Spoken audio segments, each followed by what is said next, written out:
आज मेरा इस घर में 5वां दिन है।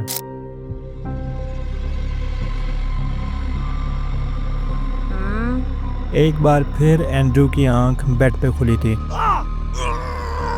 लेकिन उसकी टांग गिरने की वजह से बहुत ज़्यादा दर्द कर रही थी।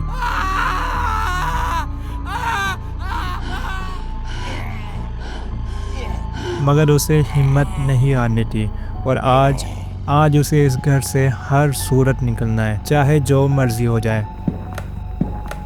एंड्रू ने जैसे ही अपने डेज काउंट किए तो उसे सबसे बड़ा शौक लगा था,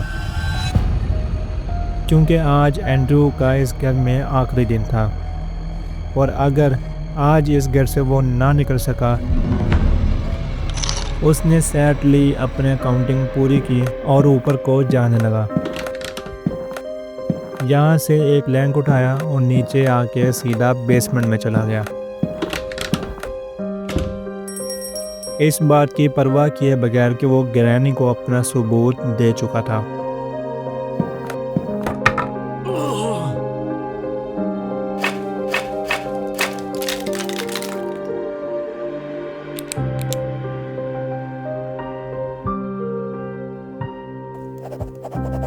आज मेरा इस घर में 5वां दिन है। मैं जहाँ भी जाता हूँ वो मेरे पीछे आ जाती है।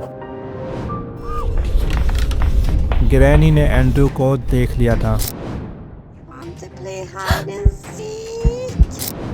और उसने जो देखा उससे उसकी आंखें फटी की फटी रह गई। मैं बहुत जख्मी हूँ और मेरा जिस्म बहुत दर्द कर रहा है।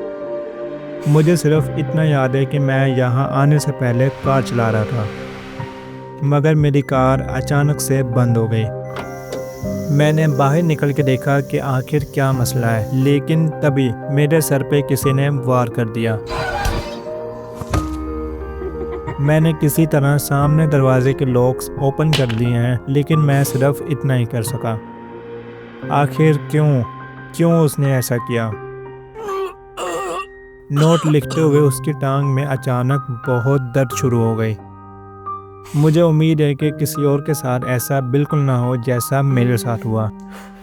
अगर मैं इस घर से ना निकल सका और अगर किसी को ये मैसेज मिले तो मैंने देखा है कि वो कभी कभी चीज़ें फ्रूट्स में छुपा के रखती है। एंड्रू ने नोट इस टेबल पे रख दिया, मगर अब उसकी टांग से खून निकलने लग गया। एंड्रू ऊपर चला आया इस उम्मीद से कि उसे यहाँ से निकलने के लिए कुछ मिल जाए, मगर उसे कुछ नहीं मिला और यहीं पे उसने अपना प्लान भी शुरू किया।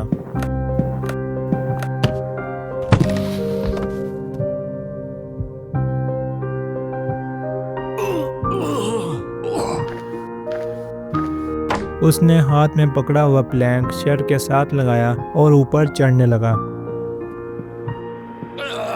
मगर अब उसकी हालत काफ़ी ख़राब हो गई थी और उसकी टांग से बहुत सारा खून निकलने लग गया था। ये देखते ही एंड्रू कुछ करने लगा और जहाँ पे एंड्रू की खुद को बचाने की ये आखिरी कोशिश थी। काफ़ी खून निकलने की वजह से अब वो बेहोश होने वाला था। ये सुनते ही उसका सांस सूख गया था और ग्रैनी को देखते ही उसका दिमाग काम करना बंद हो गया।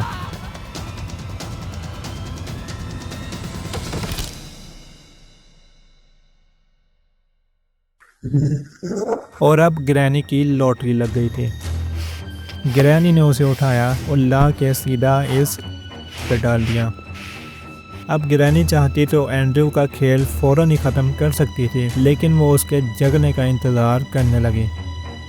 कुछ ही देर बाद एंड्रू जैसे ही होश में आया तो उसे अपने गले में कुछ अटका हुआ महसूस हुआ। उसने घूम के देखा तो उसे सफ़ेद आंखों वाली वही बुढ़िया अपने सामने दिख रही थी, जिसके दांतों पे खून लगा हुआ था। एंड्रू को जिस चीज़ का डर था अब उसके साथ वही हो रहा था, उसकी ज़िंदगी ख़त्म होने।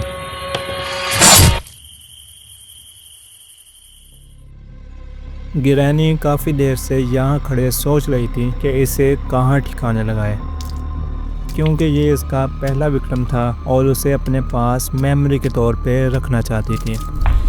फिर ग्रैनी सोचते हुए उसे सीधा सीवर में ले आई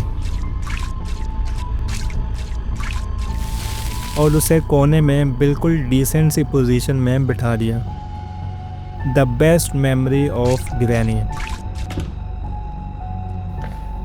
ग्रैनी अपनी रूटीन में वापस आ गई और फिर से उसे दूर कहीं कोई दिख गया था।